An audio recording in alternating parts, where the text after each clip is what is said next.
불교 2500년의 역사, 전 세계 인구의 7%, 약 5억 명이 따르는 종교. 하지만 이것은 신을 믿으라고 강요하지 않습니다. 대신 우리 자신에게 묻습니다. 당신은 왜 고통스러운가? 기원전 6세기 인도의 한 왕자가 맨발로 성을 나선 그날 밤 인류의 정신사는 완전히 뒤집혔습니다. 오늘 떠날 여행은 한 인간의 고뇌가 어떻게 국경을 넘고 산맥을 넘어 전 세계의 문명이 되었는지에 대한 불교 2500년의 역사입니다. 신화의 안개를 걷어내고 철저한 역사적 사실을 바탕으로 그 흐름을 따라가 보겠습니다. 시계 바늘을 기원전 6세기 고대 인도로 돌려보죠.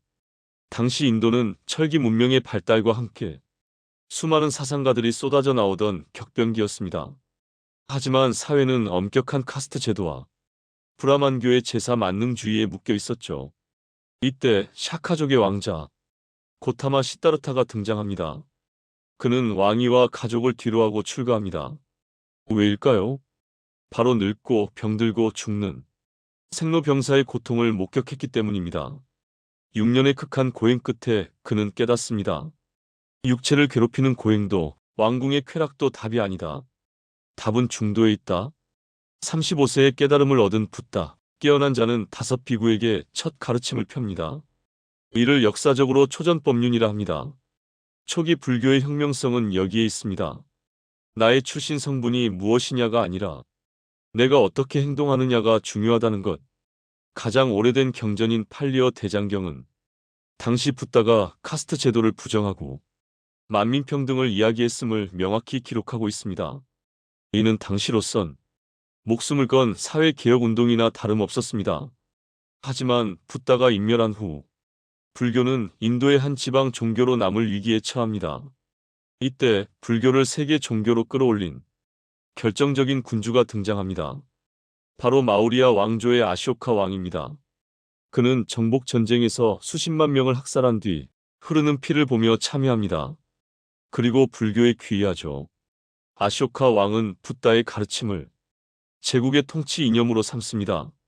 지금도 인도 곳곳에 남아있는 아쇼카 석주에는 살생 금지와 종교적 관용을 명령하는 칙령이 새겨져 있습니다. 가장 중요한 역사적 사실은 그가 전법사를 파견했다는 점입니다. 아쇼카 왕의 아들 마인다 장로는 스리랑카로 건너가 상좌부 불교 남방 불교의 키트를 닦습니다. 이들은 붓다의 말씀을 원형 그대로 보존하는 것을 생명처럼 여깁니다.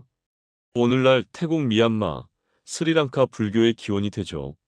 반면 인도 북쪽으로 향한 불교는 다른 운명을 맞이합니다. 기원전 1세기경 쿠샨 왕조의 후원 속에 불교는 중앙아시아의 실크로드를 타고 동쪽으로 이동합니다.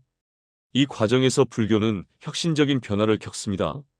나 혼자만의 해탈은 중요하지 않다. 모든 중생을 구제하는 큰 수레를 타자. 바로 대승불교의 탄생입니다. 중국에 도착한 불교는 유교, 도교 문명과 거대하게 충돌하고 또 융합합니다. 부모에게 머리카락을 물려받은 효를 중시하는 중국인들에게 삭발 출가는 충격이었으니까요. 하지만 서기 7세기 당나라의 현장 법사가 인도 나란다 대학에서 유학하고 돌아와 방대한 경전을 번역하며 중국 불교는 전성기를 맞습니다. 그의 여행기가 바로 우리가 아는 소설 서유기의 모티브가 되기도 했죠.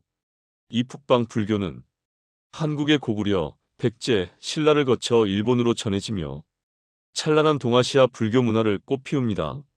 히말라야 산맥 너머 티베트에는 7세기가 되어서야 불교가 전해집니다.